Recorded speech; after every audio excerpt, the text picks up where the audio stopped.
I had finally become an effective leader, and I parted ways with the employees who were not a good fit.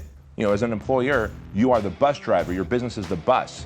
And if you've got the wrong people on the bus, you have an obligation to them and your business to pull over and get them off your bus.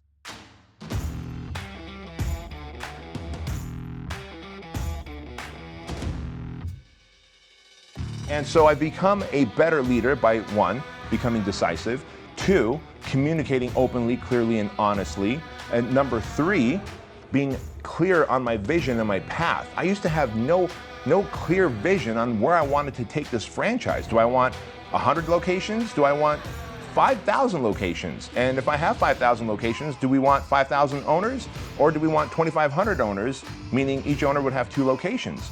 And those things are important when you're growing a business, because that determines how many employees I will have. That will determine how much money I'm spending. That'll determine my profit margins. So I got very clear on my vision, which ironically then, my employees turned into team members.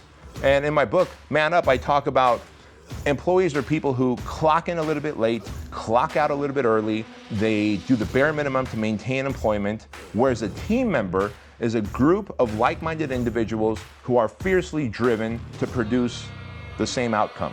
And in our case, it's 2,500 locations by the year 2020 with 800 owners or less, period.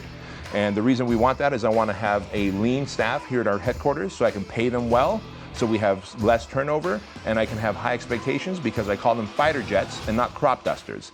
When I made the decision to become an effective leader, all of a sudden from 2014 to 2017, we just saw 300%, 300%, 400% growth in our business.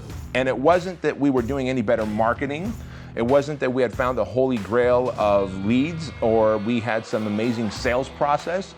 I had finally become an effective leader, and I parted ways with the employees who were not a good fit. As Jim Collins says, you know, as an employer, you are the bus driver, your business is the bus.